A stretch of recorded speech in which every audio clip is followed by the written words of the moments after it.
بسم اللہ الرحمن الرحیم۔ فرعون مصر کا بادشاہ تھا اور اس دھرتی پر اب تک کا سب سے شیطان حکمران تھا۔ فرعون بہت متکبر اور ملحد انسان تھا۔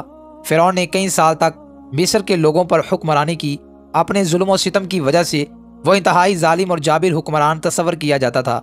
فرعون کی ایک بیوی جن کا نام آسیہ تھا جو بعد میں ایمان لے آئی تھی۔ فرعون کی اپنی کوئی اولاد نہ تھی۔ وہ لوگوں سے خود کو خدا کی طرح منواتا تھا اور اپنی پوجا کرنے پر مجبور کرتا تھا۔ فرعون جس قوم پر حکومت کرتا تھا اسے بنی اسرائیل بھی کہا جاتا ہے۔ فرعون کی موت روئے زمین پر سب سے زیادہ خوفناک اور عبرت انگیز تھی، کیونکہ فرعون نے خود کو خدا سمجھ لیا تھا۔ فرعون سرکشی کے ساتھ خدائی کا دعوے دار بھی تھا۔ فرعون نے اپنے وزیر حامان کو محل تیار کرنے کا حکم دیا، ایسا محل جس کی مثال روئے زمین میں کہیں نہ ملے۔ فرعون کے حکم کے مطابق اس کے وزیر حامان نے اینٹوں کو پکانے اور چونا تیار کرنے کا عمل شروع کر دیا۔ ہر وہ چیز جو عمارت کی تعمیر کے لیے ضروری تھی اس کو حاصل کیا گیا اور دنیا بھر سے بہترین ماہر تعمیرات کو جمع کر لیا گیا۔ لیبر کے علاوہ کاریگروں کی تعداد 50,000 تھی۔ 7 سال کے عرصے میں یہ عمارت تعمیر ہوئی۔ اس عمارت کی اونچائی اس قدر بلند تھی کہ جب سے زمین و آسمان پیدا ہوئے تب سے لے کر اب تک اس سے بلند عمارت کبھی کسی نے تیار نہیں کرائی۔ وہ محل فرعون کی خواہش کے عین مطابق تیار کیا گیا۔ فرعون اور اس کے خاص لوگ محل کے اوپر چڑھ کر آسمان کی طرف دیکھنے لگے اور تیر لے کر آسمان کی طرف پھینکنے لگے۔ جب کچھ دیر بعد وہ سارے تیر واپس آئے تو وہ خون آلود تھے۔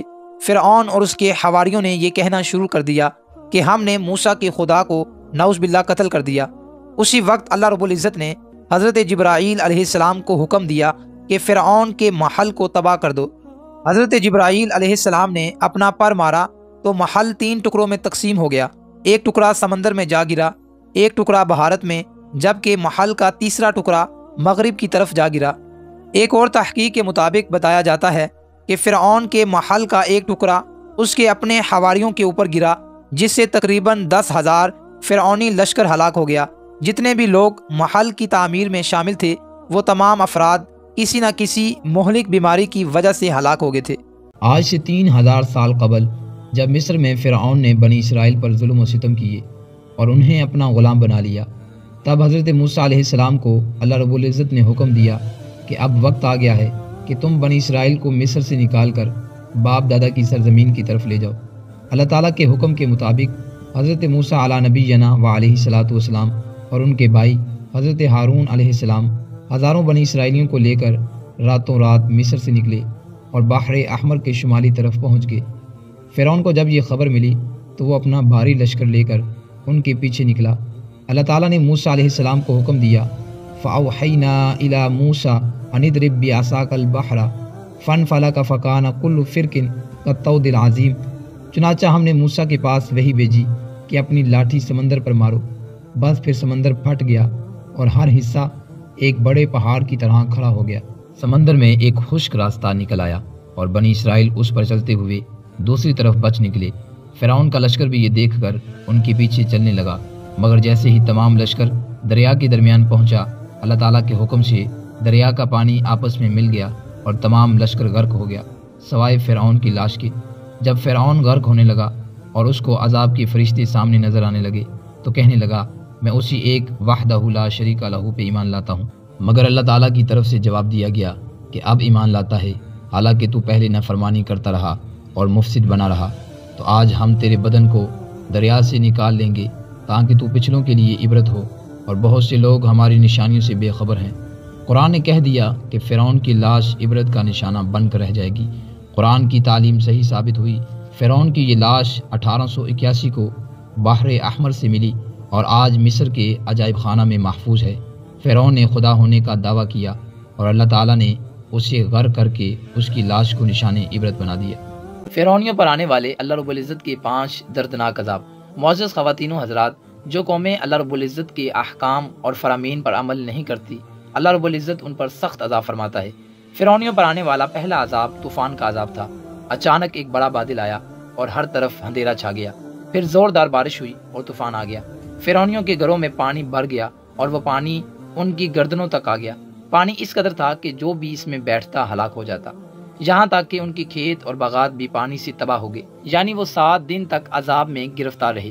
یہاں بنی اسرائیل اور فرعونیوں کے مکانات تھے، مگر بنی اسرائیل حضرت موسیٰ علیہ السلام پر ایمان رکھنے والے تھے۔ ان کے گھروں میں پانی نہ تھا مگر برابر میں فرعونیوں کا گھر تھا، اور وہ اس عذاب میں مکمل طور پر گرفتار تھے۔ ان لوگوں میں اس عذاب کو سہنے کی طاقت نہ تھی۔ فرعونی حضرت موسیٰ علیہ السلام کے دربار میں حاضر ہوئے اور آ کر دعا کے لیے کہا کہ ہم اگر اس مصیبت سے رہا ہو جائیں اور ہم آپ پر ایمان لے آئیں گے۔ طوفان ٹل گیا، ہر طرف سبزہ ہو گیا اور پھلوں کے درخت بھی اگائے۔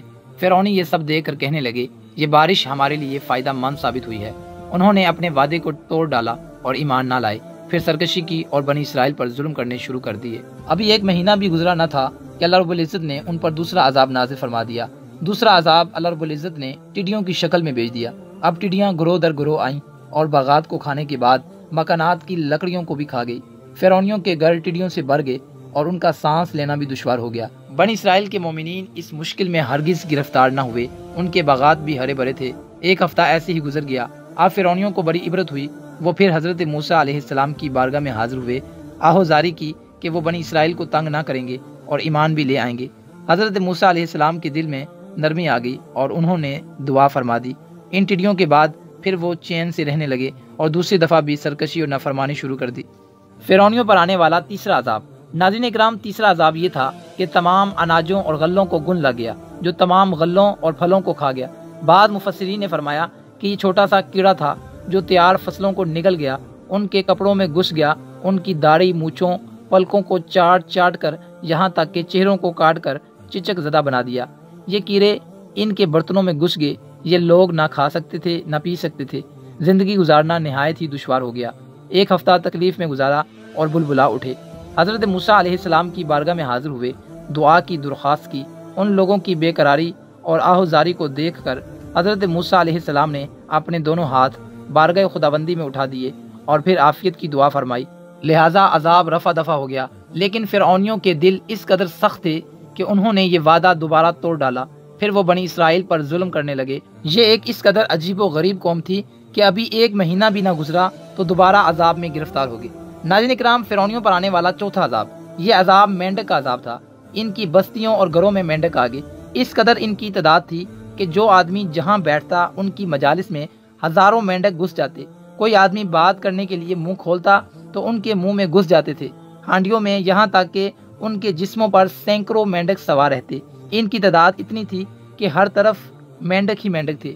یہ لوگ پھر حضرت موسیٰ علیہ السلام کی بارگاہ میں حاضر ہوئے، پھر دعا فرمانے کو کہا اور ایمان لانے کا پھر سے عہد کیا، پھر سرکشی کی اور بنی اسرائیل پر ظلم کرنا شروع کر دیا، یہاں تک کہ ابھی ایک مہینہ بھی گزرا نہ تھا کہ پانچواں عذاب آ گیا۔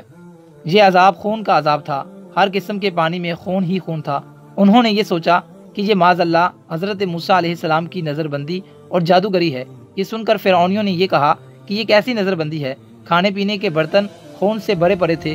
جو مومنین حضرت موسیٰ علیہ السلام پر ایمان لانے والے تھے، ان کے پانی، کنووں اور نہروں میں خون کا ایک چھینٹا تک نہ تھا۔ فرعونی پانی پیتے تو خون ہی خون ان کے حلق سے گزرنے لگتا، اور جب بنی اسرائیل کے لوگ پانی پیتے تو وہ صاف و شفاف ہوتا۔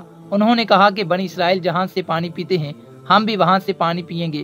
لہٰذا خدا کی کرنی ایسی ہوئی کہ جب فرعونی بھی وہیں پانی پینے لگتے تو خون و خون ہو جاتا۔